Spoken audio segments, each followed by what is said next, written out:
Hello everyone, कैसे हैं आप सब। My name is Rahul Kumar और आप मुझे देख रहे हैं केमिस्ट्री द मैजिक चैनल पर। प्रीवियस लेक्चर में हमने राउल्ट लॉ की फर्स्ट कंडीशन को देखा था, जिसमें हमने वोलेटाइल सॉल्यूट और वोलेटाइल सॉल्वेंट को लेकर के एक सॉल्यूशन तैयार किया और उसमें वेपर प्रेशर और उसके मोल फ्रैक्शंस के बीच एक रिलेशन चेक किया। ठीक है, इसका ग्राफिकल रिप्रेजेंटेशन भी हम पढ़ चुके हैं। आज हमें पढ़ना है इसमें सेकेंड कंडीशन को। इसमें हमें एक वोलेटाइल सॉल्वेंट और एक नॉन वोलेटाइल सॉल्यूट को लेकर के एक सॉल्यूशन बनाना है। तो चलिए देखते हैं इसको। सेकेंड कंडीशन जो थी वो ये थी कि यहाँ पर वोलेटाइल सॉल्वेंट और नॉन वोलेटाइल सॉल्यूट था और इसका एक सॉल्यूशन बनाना था हमें। इसका एक सॉल्यूशन बनाएंगे तो देखिए, सबसे पहले एक कंटेनर में यहाँ पर एक वोलेटाइल सॉल्वेंट लेना है। वोलेटाइल सॉल्वेंट,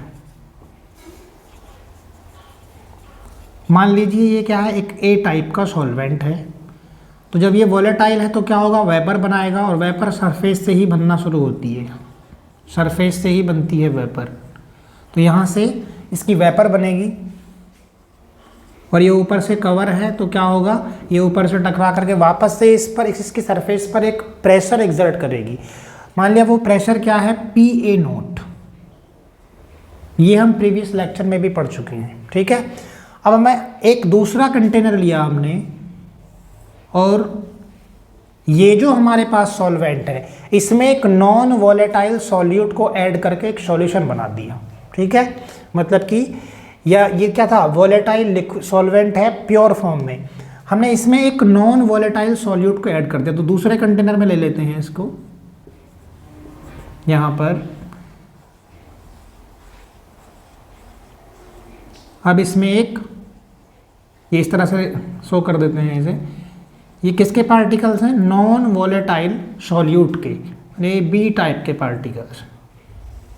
ठीक है, तो ये तो क्या है, नॉन वोलेटाइल है तो ये तो वेपर बनाएगा नहीं। यहाँ पर वोलेटाइल जो सॉल्वेंट है वो वेपर बनाएगा, लेकिन उसकी वेपर क्या होगी, कम हो जाएगी। और जब वेपर कम हो जाएगी तो उसका वेपर प्रेशर भी कम हो जाएगा। फैक्टर अफेक्टिंग में हमने पढ़ा था प्योरिटी ऑफ लिक्विड। उसमें क्या था, उसमें ये था कि जो प्योर सॉल्वेंट होता है उसका वेपर प्रेशर ऑलवेज हाई होता है एज कंपेयर टू सॉल्यूशन। तो यहाँ पर अभी क्या हो गया, अभी सॉल्यूशन बन गया, क्योंकि इसमें सॉल्यूट भी है और इसमें सॉल्वेंट भी है। अब सॉल्यूशन बन गया ये, और इसकी जो वेपर प्रेशर है इसको मान लिया हमने A। ठीक है, यहाँ पर A टाइप के पार्टिकल्स भी हैं और B टाइप के भी, लेकिन वेपर जो बना रहे हैं वो कौन, वो केवल A टाइप के, क्योंकि B क्या है, सॉल्यूट है यहाँ पर, जो कि नॉन वोलेटाइल है। मतलब कि ये तो वेपर बनाएगा नहीं, और वेपर नहीं बनाएगा तो वेपर प्रेशर कहाँ से लगेगा। तो यहाँ पर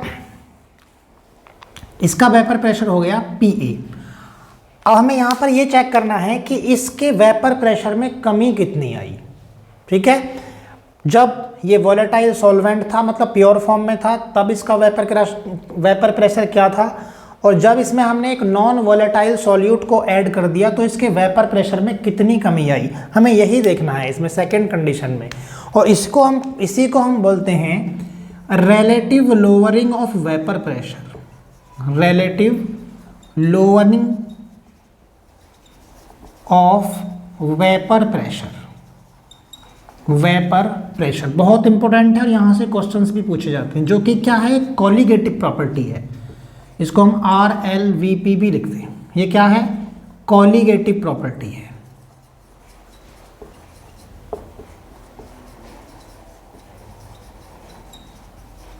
कॉलिगेटिव प्रॉपर्टी जो है वो 4 तरह की हैं। सबसे पहली कॉलिगेटिव प्रॉपर्टी यही है, इसको हम यहीं पढ़ लेते हैं, बाकी को बाद में पढ़ेंगे। ठीक है, तो देखिए सबसे पहले क्या चेक करेंगे, देखिए डिफरेंस, मतलब हम रिलेटिवली चेक कर रहे हैं कि जो वोलेटाइल सॉल्वेंट था प्योर फॉर्म में उसका वेपर प्रेशर क्या था, उसमें नॉन वोलेटाइल सॉल्यूट को ऐड करने पर जो सॉल्यूशन का वेपर प्रेशर होगा वो क्या होगा, मतलब कि दोनों में कितनी कमी होगी। और देखिए यहाँ पर ये जो वेपर प्रेशर है, यहाँ पर कंडीशन लगा देता हूँ मैं, PA note is greater than PE, क्योंकि ये प्योर फॉर्म में है और ये क्या है, सॉल्यूशन बना हुआ है यहाँ पर।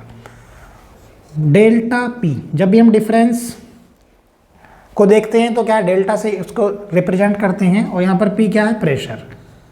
तो P A note minus P A naught और vapour pressure of volatile solvent pure form में जो है, और पी ए क्या है, ये इस सॉल्यूशन का वेपर प्रेशर। तो ये क्या है, ये बड़ा है, हाई है। वोलेटाइल सॉल्वेंट जो है उसका वेपर प्रेशर क्या हाई है, इसलिए इसमें से इसको क्या करेंगे, माइनस कर देंगे। अब देखो हमने प्रीवियस लेक्चर में क्या पढ़ा था, पी ए इक्वल टू क्या पढ़ा था हमने, यहाँ पर देखो, यहाँ लिख दो, P A equal to P A nought into chi A, ये हमने पढ़ा था। तो इस पी ए की जगह मैं ये वाली वैल्यू रख सकता हूँ, delta P equal to P A note minus P A nought into chi A. ठीक है, यहाँ से मैं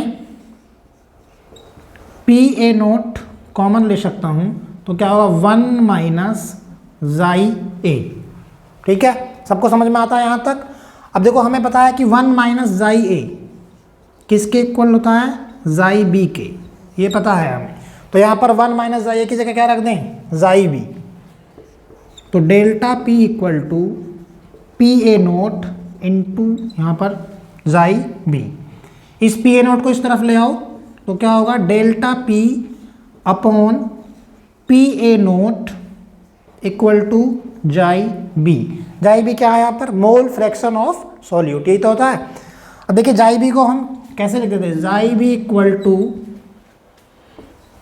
N B upon N A plus N B, number of moles of solute upon total number of moles. इस तरह से देखिए हमारे पास जो सॉल्यूशन है उसमें क्या है, नंबर ऑफ ए बहुत ज़्यादा है, number of moles of A is greater than क्या, नंबर ऑफ बी। मतलब कि जो सॉल्वेंट है उसके नंबर ऑफ मोल्स सॉल्यूट के मोल्स के कंपेयर में बहुत ज़्यादा है। तो इस Na प्लस एन बी की जगह में यहाँ पर Na प्लस एन बी की जगह मैं यहाँ पर Na रख सकता हूँ। ठीक है, चलिए यहाँ पर अप्लाई कीजिए इसको, delta P upon P A note equal to N B upon N A. N B क्या है यहाँ पर, number of moles of solute, और N A number of moles of solvent. Number of moles को कैसे निकालते हैं, मास अपॉन मोलर मास से। तो देखिए delta P upon P A note equal to W B upon M B divided by W A upon M A. ठीक है, या इसको इस तरह से भी लिख सकते हैं, delta P upon P A note equal to W B upon M B multiply M A upon W A. ठीक है,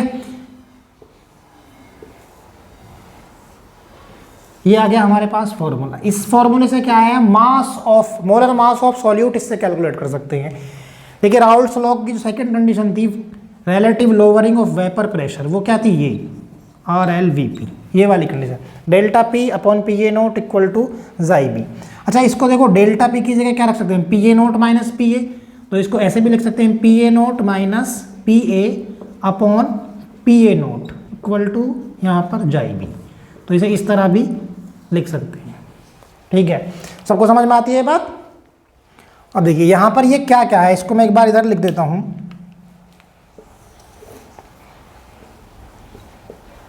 पी ए नोट क्या है यहाँ पर, vapour pressure of pure solvent. P A vapour pressure of solution. ठीक है, P A nought vapour pressure of pure solvent, P A यहाँ पर क्या, vapour pressure of solution, W B mass of solute, M B molar mass of solute, molar mass of solute. इससे related numerical पूछे जाते हैं बहुत ज़्यादा, ये बहुत इंपॉर्टेंट है। W A mass of solvent Ma, molar mass of solvent, ठीक है। तो ये सारी चीज़ें अगर हमें पता है तो हम यहाँ से आराम से मोलर मास कैलकुलेट कर सकते हैं और प्रेशर भी कैलकुलेट कर सकते हैं, वेपर प्रेशर किसी का भी, ठीक है। सबको समझ आती है ये बात। चलिए इसको नोट कर लीजिए, इसका स्क्रीनशॉट ले लीजिए। चलिए एक न्यूमेरिकल क्वेश्चन देख लेते हैं। अभी जो हमने फॉर्मूला देखा राउट लॉ की second condition, molar mass calculate करने के लिए जो फॉर्मूला था उसी पर बेस्ड है ये। An aqueous solution of 2% non volatile solute exerts A pressure of 1.004 bar at the normal boiling point of the solvent. What is the molar mass of the solute? Molar mass calculate करना है। एक aqueous solution है जिसमें क्या है 2% non volatile solute है, मतलब मास of solute कितना है 2%, 2 ग्राम भी लिख सकते हैं इसको। ये क्या है एक्वस सॉल्यूशन है, तो मतलब कि इसमें सॉल्वेंट क्या होगा वाटर, तो mass of solvent 100 minus 2 equal to कितना हो गया 98 gram. Molar mass of solute जो कि क्या है नॉन वॉलेटाइल है, वो हमें कैलकुलेट करना है। यहाँ पर मास ऑफ सॉल्यूट को किससे लिखते हैं हम, WB, सॉल्वेंट को किससे लिखते हैं WA, यहाँ पर, और यहाँ पर क्या है मोलर मास ऑफ सॉल्यूट मतलब MB, ये हमें कैलकुलेट करना है। तो molar mass of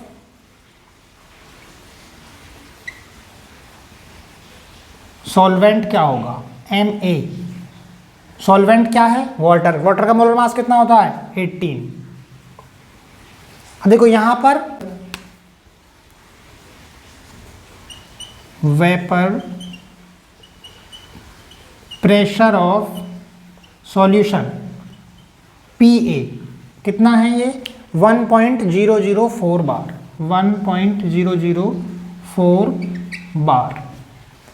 normal boiling point पर vapour pressure of water, vapour pressure of water जो कि क्या है सॉल्वेंट है प्योर फॉर्म में PA नोट, वो कितना होगा 1.013 बार, इतना होता है ये। मतलब जो वेपर प्रेशर है वाटर का नॉर्मल बॉइलिंग पॉइंट पर वो कितना होता है 1.013 बार, ठीक है। तो चलिए हमें पता है फॉर्मूले में, इसको अप्लाई कर दीजिए। डेल्टा P, ये मतलब इसको PA nought minus PA upon PA nought equal to WB upon MB multiply MA upon WA। इस तरफ लिखते हैं PA नोट की value 1.013 minus 1.004 upon 1.013 equal to WB की वैल्यू कितनी है 2 upon molar mass of solute यानी MB हमें क्या है कैलकुलेट करना है मल्टीप्लाई MA की वैल्यू कितनी है 18 अपॉन WA कितना है 98। इसमें माइनस करके कितना आएगा 0.009 upon 1.013 equal to 2 upon MB multiply 18/90। देखिए 2 1 जा 2 और ये 2 4 जा 9, 2 4 जा 8 और 2 9 जा 18। ये पॉइंट से पॉइंट कैंसिल हो गया, 9 2 जा 18, तो ऊपर क्या बचा, ऊपर बचेगा 2 अपॉन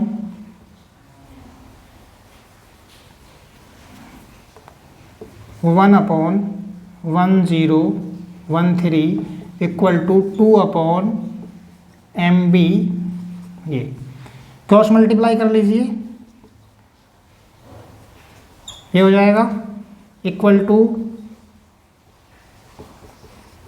49। MB की वैल्यू निकालेंगे तो क्या होगा 2026 अपॉन 49। ये डिवाइड करने पर कितना आएगा 41.34 ग्राम ml इनवर्स। ठीक है, ये आ गया मास of solute, sorry molar mass of solute. ठीक है, चलिए आज के इस वीडियो में बस इतना ही। नेक्स्ट वीडियो में हम पढ़ने वाले हैं ideal and non ideal solution. तब तक राउल्ट्स लॉ पर बेस्ड जितने भी न्यूमेरिकल क्वेश्चंस हैं आप सबको होमवर्क है, ये आपको करके देखने हैं। अगर उससे रिलेटेड कोई भी डाउट्स हो तो आप कमेंट सेक्शन में लिख सकते हैं, आप चाहें तो मुझे मेल कर सकते हैं। ठीक है।